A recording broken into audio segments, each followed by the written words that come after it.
ladies and gentlemen. I, Nikhil Banan, and the MURH team will tonight present to you a report on the slaves and triangular trade in the 16th century.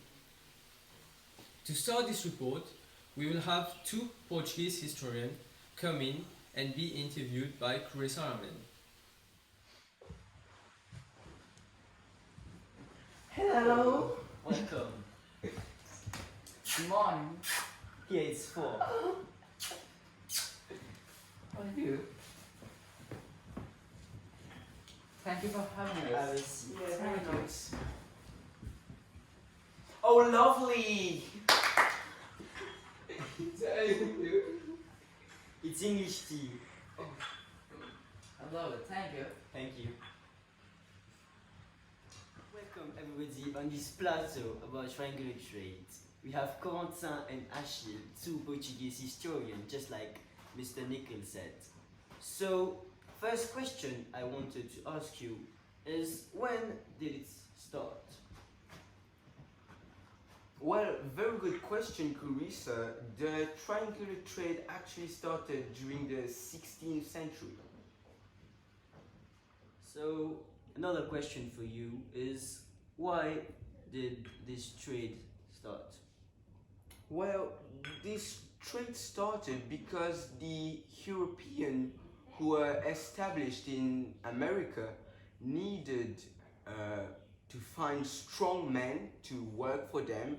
So they went to Africa and brought these men with them to America, where those men were forced to work as slaves for those Europeans, and they afterwards brought the products that were manufactured in America to Europe, and this is what makes the trade triangular.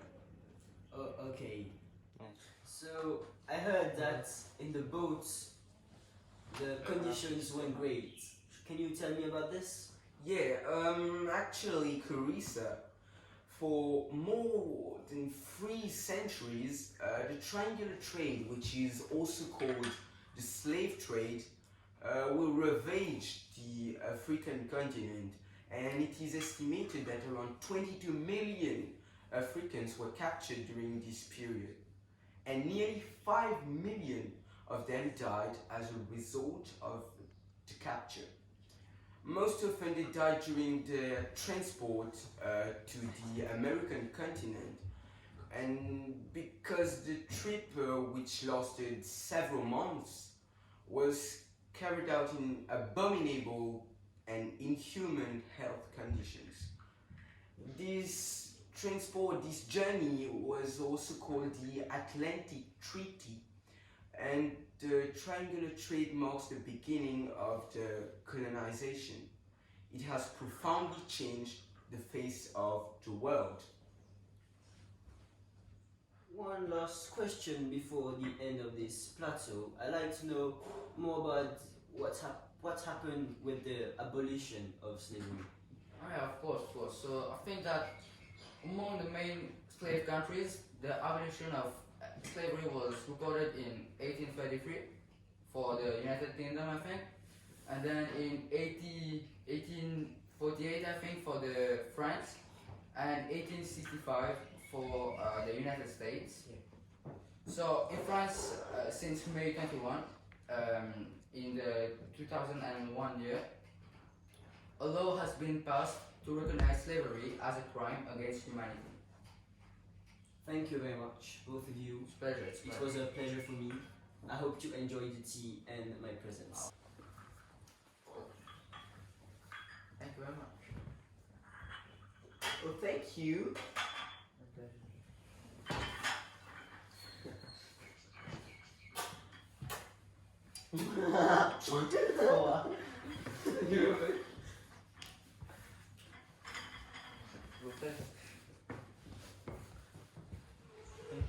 After the interventions of these two famous historians, Carissa Armen will now offer us an interview of two famous scientists from the National... Yes, exactly. Hello everybody, we are here at the FP Economics, so to meet Dr. Daji and Dr. Pulmer.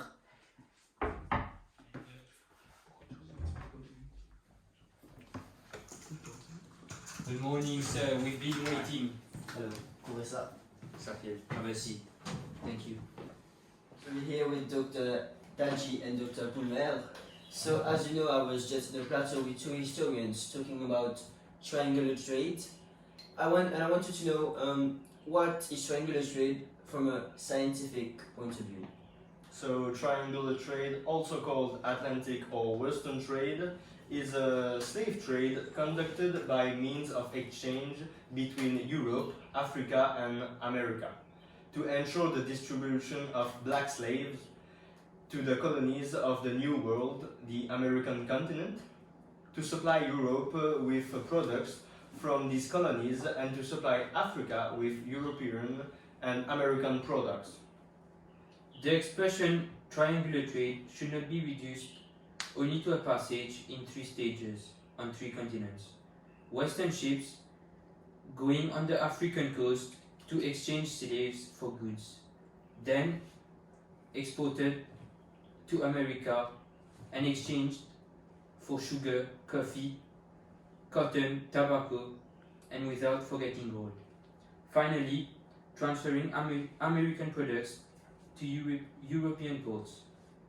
In reality, the development of the triangular trade was much wider and there were several routes. Europe was an active upstream of the trade. The arrows on the map representing the triangular trade also lead us to consider Africa and America only through stopovers, more or less secondary in the organization and logic of the traffic. We thus estimate the importance of the Black Continent, where the captives were produced, transported and valued by black slave traders. For their part, the Americas were not only places through which captives passed, since it was the logic of the slave system that led to trafficking. Thank you very much, both of you. No problem. It was a pleasure for me. Thank you. And see you soon. We thank Clarissa Arman for presenting us these interviews. We thank the 2 historians and the 2 scientists for helping us with our report. But of course, we really thank the people behind the scenes from the MURH team who worked on this project, on the production of this project.